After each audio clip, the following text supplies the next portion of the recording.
My motivation for wanting to help you master a language for life has a lot to do with my own life story. Let me start in the year 2000 when I graduated from Williams College in Massachusetts. Instead of the typical investment banking job, I decided to come here to Brazil and live on an abandoned farm in the countryside with no electricity and the closest town a 5-mile walk or an 8-mile bike ride away. I was really hungry for adventures and for challenges. Now, one of the challenges that particularly appealed to me was language related. Would I be able to get rid of my American accent in Portuguese? Would I be able to speak and write as well as an eloquent Brazilian in Portuguese? In other words, could I become a native speaker of a second language? At the time, I would write down every new word I came across, and so I had this 1,000-word long vocabulary list going on, and I'd also read occasionally a grammar handbook. But I soon set those methods aside as I realized they were quite unwieldy and not that effective. And instead, I just dove headfirst into work, which allowed me to have a constant immersion in Portuguese, and that was the best strategy in terms of really perfecting my Portuguese. So at first, that work was all at the farm, but before too long, I opened a small business in town to teach English, among other things. Now, there were several different reasons I did that. I always wanted to start a business, and I loved education, and it also has to do with languages. So not only did I want to learn languages all my life, but I also, because I noticed as I was growing up and took a lot of trips, I noticed what worked well. I noticed people's different approaches to learning languages, and so I noted the strategies that worked quite well and those that didn't. My experience then teaching English confirmed a lot of those early perceptions, but it also contradicted others. So, for example, it confirmed, my teaching experience confirmed that people who just dive into authentic communication, reading, writing, listening, and speaking a language, learn a lot faster and a lot better than those who try to take a more abstract approach and learn rules and do a lot of exercises and translate words and text back and forth. But on the other hand, certain things surprised me. So I used to think that in order to really learn a language well, you had to go to a foreign country. But my experience contradicted that, because I came across, on the one hand, a lot of people who spent long periods abroad and didn't really make notable progress. And on the other hand, I met several Brazilians, several students of English, who spoke impeccable English without ever having left Brazil. Now, before too long, I moved my entrepreneurial ambitions to Brasilia, the national capital, in order to continue financing my farm project, because my original intention had been to stay just a few months in Brazil, but I saw I was going to have to stay quite a lot longer if I wanted to get the farm back in shape, and so I needed a source of income, and in town it was hard to come by.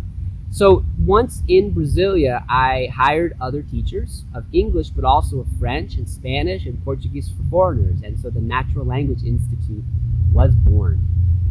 And through the Natural Language Institute, I was able to help thousands of students take their English to the next level, and also their French and Spanish and Portuguese. So first as an English teacher, but then as a course coordinator and also a course developer. Now, something wonderful happened along the way, which was that my beautiful daughter Camila was born. And while the Natural Language Institute had grown continuously, it really didn't give me a reliable profit.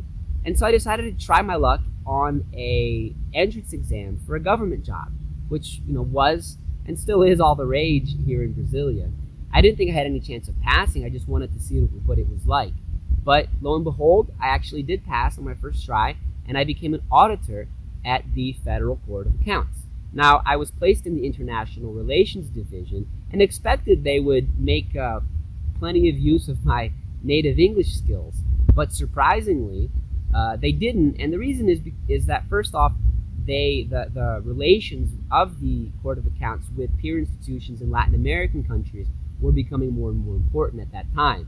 But also because in my department, there were already several fluent English speakers, but not Spanish. And so I was handed a cooperation project, all in Spanish. Now, I jumped at that opportunity because I saw it you might not be surprised, as an opportunity to master a third language.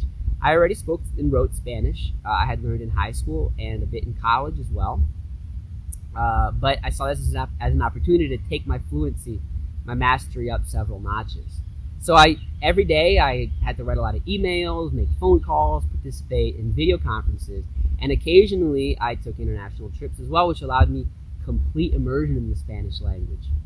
And so I can't claim that I took my Spanish to a native level, but it did become good enough that I was able to negotiate complex issues and draft sophisticated communications, really at no disadvantage with native speakers.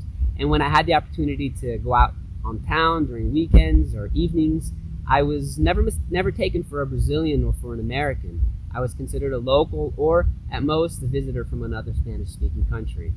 So it was really a wonderful opportunity, and while my English and my Portuguese were what mainly allowed me to pass the exam in the first place, it was Spanish that allowed me to have high performance in my job, and eventually led me to be named the head of international relations at the port.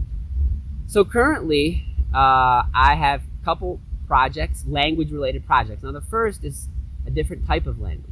So I finally left the international relations department and joined the IT department 2 years ago.